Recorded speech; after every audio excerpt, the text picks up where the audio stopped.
So ngayon nandito nga tayo sa Cavite. Kasama natin si Ajon. How are you? I'm fine. Good. So nagluto si Mama ng corned beef na pure food with patatas. And nagluto din si Mama ng what's it called this? Munggo. So oh my gosh, I love munggo so much. So nagtimpla na rin ako guys ng black coffee ko. Kasama ko rin pala dito si Balong. Ito siya. Lagi naman eh. So, lagi natin kasama si Balong guys. Nagpasama ko sa kanya kasi, diba, hindi din natin nakasama. As always. And si Balong naman hindi siya masyadong busy.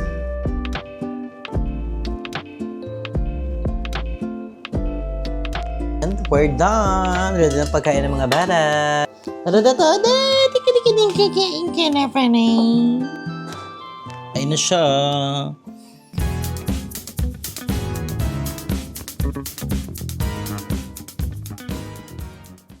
So hi guys, I'm Andrew and welcome back to my channel. So yes guys, nagbabalik na naman tayo dito sa Cavite dahil may nangyaring hindi maganda. Pero ganun pa man, show must go on. So ngayon nandito nga tayo sa Cavite at kasama natin si Ajon. How are you? I'm fine. Ba't ka nandito? Kasi Sabado na po ngayon. Yes. So minsan kasi dinadala dito si Ajon ng mama niya pag Saturday and Sunday kasi gusto niya syempre makalaro rin yung mga kalaro niya dito at makapag-cellphone. Lo! Hindi ako pumunta rito para mag-cellphone. Ba't ka nag-cellphone ngayon? Wala lang. Boring ako eh. Oh, 'di ba? So, depende po pala sa mood ng kanyang mother and father. So, ngayon is kakagising ko lang, guys. Ang oras na is 3:00 na. Grabe, dapat magluluto. Dapat magkukuking din ako ngayon. Kaso nga lang, nagluto si Mama ng mga food. So, nagluto si Mama ng corned beef na pure food with patatas. And, nagluto din si Mama ng what's it called this? Munggo. So, oh my gosh, I love munggo so much. So, nagtimpla na rin ako guys ng black coffee ko na binigay ni Miss Pearl. So, ngayon nga guys, papakita ko yung mga ganap ko here sa bahay. Dapat kasi magkukukunidro lang ako. Kaso nga lang, di ba? Nagluto na si Mother, di ba? Hindi mo pwedeng madami tayong pagkain kasi ilan na kami dito sa house. Diba? Si Mother ngayon is nagpapahinga kasi not feeling well si Mother. Pero nag-wilt nga ako na pagluto si Mother kasi nung nakaraan si Mother is high blood, may ubo. And then, masakit ang ulo. So, kailangan niya ng magpahinga. Buti na lang dito rin si Ajo nakakatulong dito sa house. Minsan nagbibigay siya sa mga tindahan. Siyempre ako nag-vlog ako and then nag-edit din. So, kakagising ko lang nag-ML. So, kakagising ko nga lang guys. So, mamaya may papakita ko sa inyo yung ganap ko. Ngayon nga lang is kakain tayo ng niluto ni Mamang food. So, very excited. So, unahin na natin ang Ano ba yan? corned beef. Ba't parang... Ba't tayo mo kumain? Nakakain ako niyan kanina. So, kain tayo guys.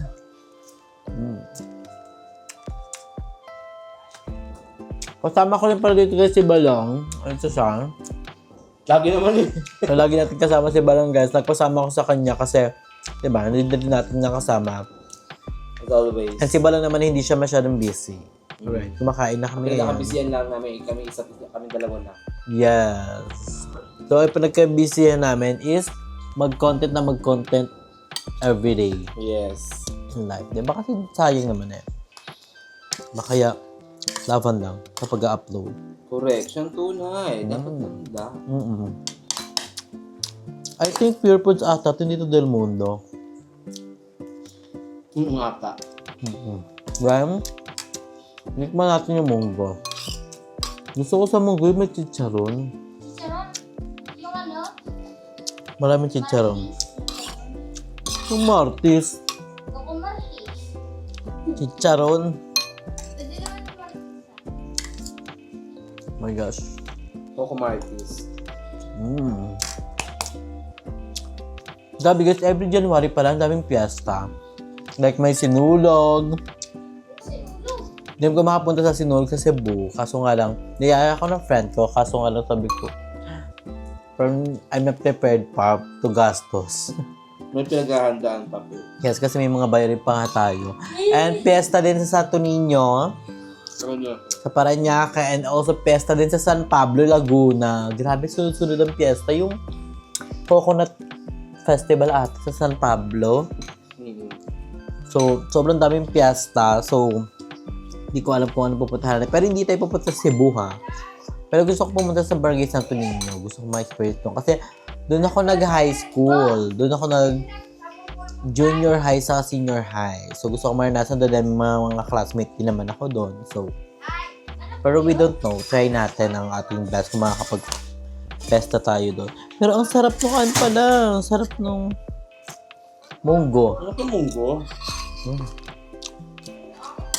Ngayon na lang ulit ako nakapag kain ng munggo, guys. Friday Kain tayo, dapat. everyone. Linggo dapat, ay, Beses dapat to. Sabado. Sinabado ni Mother.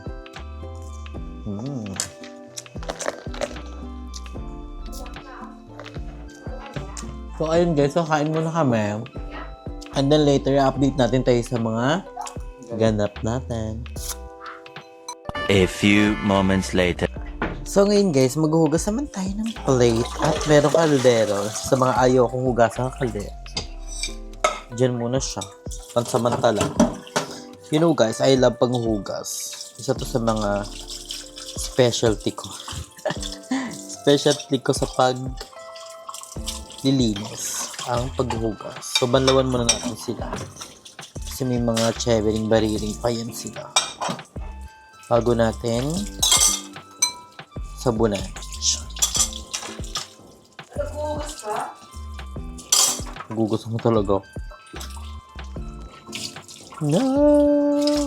Hirap magugas ngayon kasi yung nails ko mahaba. Pero laban lang. So, konti lang naman yung hugas ko. Inuhuli ko yung mga kaldero. O, di ba gamit na gamit na namin to?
First time ko.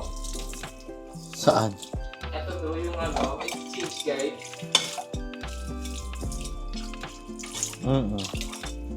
First time makapagpapalito.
So, ngayon guys, tapos sa mga tayo kumain and nagugas ng plato. So, ngayon is magpe-prepare tayo ng pagkain ng mga anak ko. Siyempre naman, hindi makakalimutan. Yun, ako kumain, yung mga anak ko, gutom.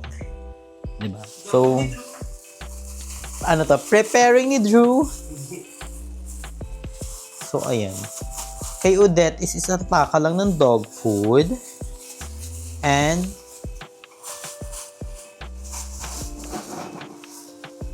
ayan. Kay Odette, saan yung kay Odette? Ito yung kay Odette. Isang taka lang. So guys, hindi na namin ginagamit to ha. Kaya ginagamit ko siya pantaka ng dog food. So kay Kiking is dalawa. Sino namang malaki si Kiking? And then, may ginagawa pa ako dyan. So, nilagyan ko sila ng onting water. Nilagay tayo.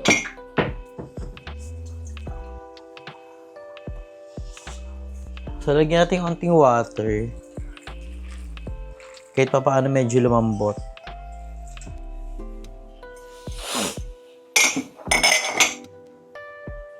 And then, I need the... Meron silang ano dito eh. Ito, disposable spoon. Kasi nilalagyan ko pa sila neto guys. Ito ang Special Dog Vegetable. So, para may vitamins naman sa kanila. And para may gana silang kumain. Gawin ko nga muna.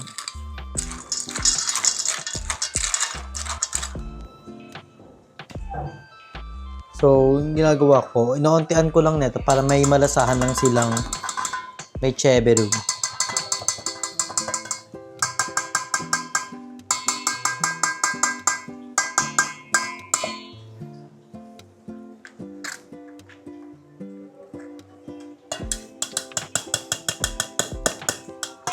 Wag na lang.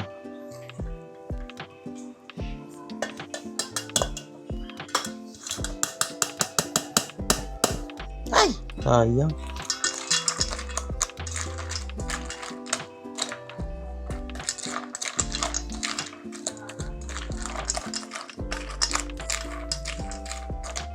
Kay Kiking, kahit wala namang ganito, pero ilalagyan ko na rin siya para may gana siya kumain.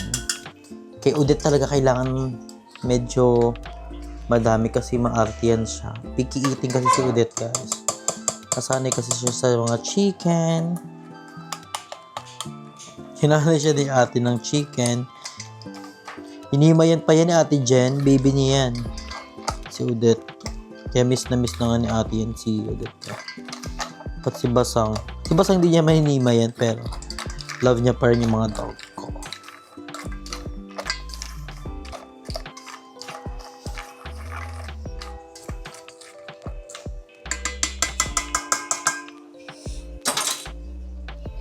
And we're done! Ready na pagkain ng mga bata. Deta! Diba? Ready na siya. Ready na si Durayday. Ano siya? Deta! Tika-tika-tika kakain ka na, Fanay.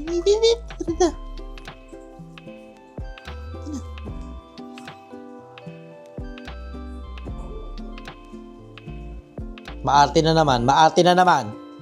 Maarte na naman.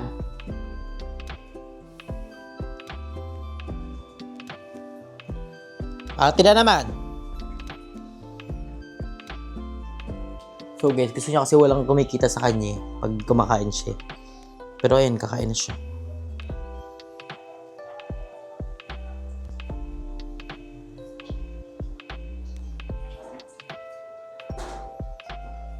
Diba? Ayaw niya. So ngayon magdi-deliver naman tayo sa isa nating anak na nasa taas. So muna natin ilaw. So, papakita ko sa inyo si Queen. Ang ating isang baby pa.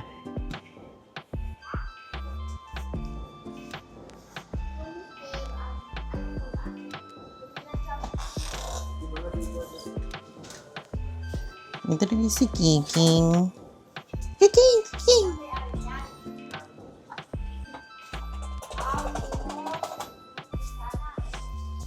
So, yun ang si Kiking. Kain na siya. Lakas kumain na!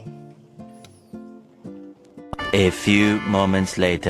So, ayun guys, ayun lang yung ganap natin sa ating vlog. Di ba? Very simple lang, kumain lang kami.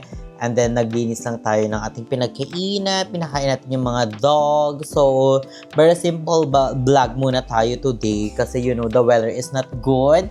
So, medyo umuulan-ulan din. Siyempre naman, anong oras na din. And also, my mother is not feeling well. So, kailangan niya ng bantay here sa house. Kaya dito muna kami mag-stay sa house hanggat gumaling si mother para makapagtampa na tayo. And share ko lang guys, meron pa kami nabasa ngayon. Ito ang May Ipon Diary. Grabe. First time ko siya mabasa and ilang page pa lang ako. Grabe na iisip-isip ko na totoo naman siya na kailangan natin mag-ipon for our future and for the rest of our life. Diba? Sobrang dami. Sabi, natatamaan ako sa mga sinasabi sa mga words dito na sobrang mahalaga naman talaga mag-ipon for our future and for the emergency. Oo nga, binabasa ko siya. Ang ganda niya. Sino yun naman yan? Si Mingwing. Yes guys, we have a pusa. This is Mingming. Meron siyang ganito kasi para hindi daw siya mawala. Kasi may kamukha siya dito sa amin. So, ayun nga guys. Balik tayo. So, binabasa ko siya kasi gusto ko magkaroon ako ng savings kasi ako talaga napakagastos ko. Aminado naman din ako. Pag may makita kong ganito, bibili agad ako. Pag makita kong ganyan, bibili agad ako. Pero, di ba? I know naman may priority in life, pero hindi ko talaga may iwasan, lalo pag may hawak kong pera o mayroon akong pera. So ngayon, inuunti-unti ko na mag-ipon. And also, na-control ko na yung sarili ko na hindi maging magastos, na huwag masyadong mabibili ng ganito na hindi naman kailangan. Diba, basta, pag natapos ko to guys, I will update you kasi pang ilang page pa lang ako, grabe. Natatamaan ako, tawa ko ng tawa kasi kasama ko si mami magbasa nito kasi balaw. Sabi ko parang, nasasampal ako ng katotohanan na huwag maging magastos in life because, you know, mahirap kautang. Diba? Sobrang hirap. Basta, pero guys, importanteng magka-savings tayo para meron tayong may mahugot kung may mangyari mga something, then everything. Huwag naman sana. Pero, sobrang halaga mag-ipon for our future and for our life. Diba? Yan. Basta ito muna yung binabasa ko today. And also, I will update you tomorrow kung anong ganap namin. Sana makapagluto na ako bukas pagka-cooking with Joe para makita nyo na yung mga luto natin. First luto natin this 2026. I'm so very excited kung ano yun. And abangan nyo yung mga vlog namin with Nakalong. And abangan nyo kung sino pa yung makakasama natin sa ating next vlog. Super excited. Basta mag-surprise na lang kayo. So ayun guys, yun natin natapusin natin yung vlog. Thank you so much sa mga sumusuporta sa atin, kay Mami O, kay Ma'am Shirley, to my family, and to my friends supporting me, sa mga nagko-comment. Thank you so much. I reply ko kayo guys lahat. Thank you so much from the bottom of my heart. Thank you for the love and support given for me, and ingat kayo palaga, stay healthy and fresh, and enjoy life because life is a celebration. I love you so much everyone.